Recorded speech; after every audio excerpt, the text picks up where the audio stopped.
Let's take a look at Latin America right now. The IMF says the region's economy is expected to contract more than initially expected this year before seeing some recovery in 2010 driven by demand for the region's commodities. For more on the outlook for the region, Pim Fox joins us now with the president of one of the most influential think tanks in the world, Hernando de Soto of the Institute for Liberty and Democracy. Pim. Thank you very much, Carol. Hernando de Soto, also the author of The Mystery of Capitalism, Why Capitalism Triumphs in the West and Fails Everywhere Else. Appreciate you coming in and being with us today.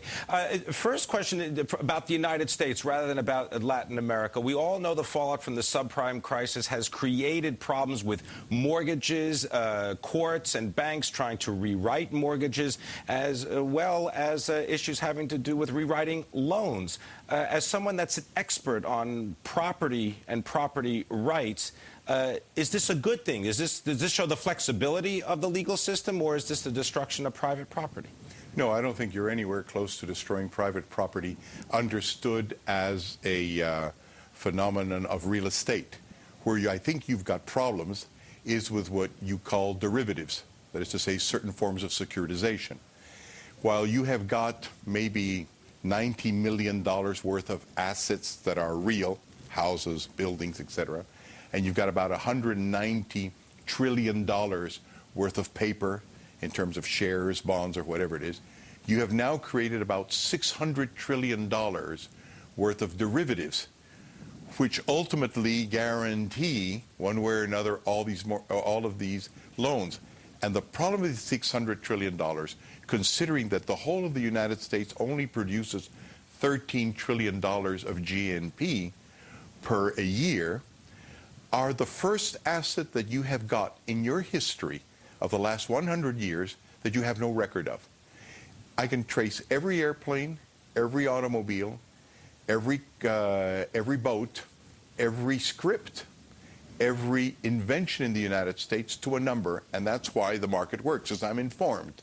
I know who's good and who's bad, or who's got a bad or good track record.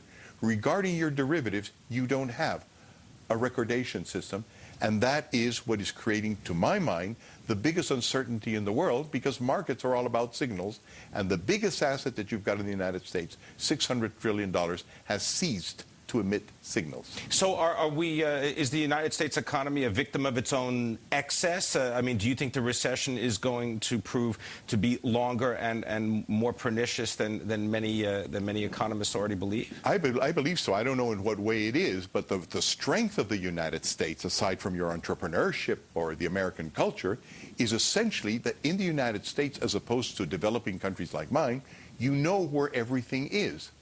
If you know where everything is, you can gauge the risk of any venture much better.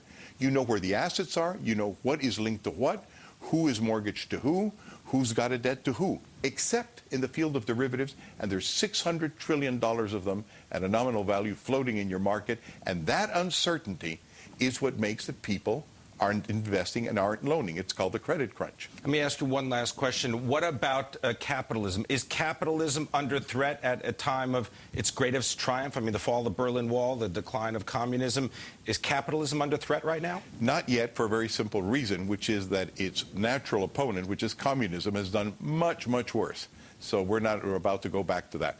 But, of course, in countries like mine, where the problem isn't really with communism, but rather going back to a mercantilist state or a primitive government organized around sort of much basic values pre-sort of 18th century, that is a problem. But communism isn't going to come back. It failed atrociously. You say that capitalism, it isn't that it doesn't exist, it's just, it's almost like an exclusive club. Is it still an exclusive club? Well, it is if you consider that people who have got clear property rights over assets, whatever they are about 2 billion people in the world. We're 6.5 billion. That means that 4.5 billion people in the world, from India to South Africa to Peru to Russia, actually don't have the property paper that allows them to operate inside the market. So it is, for the moment, the exclusive club of about 20 to 30% of the world's population. All right. I want to thank you very much, Hernando de Soto, the president of the Institute for Liberty and Democracy, also the author of The Mystery of Capitalism. We know that it's one of Bill Clinton's favorite books. Thank you very much for coming and sharing your insights about the economy with us.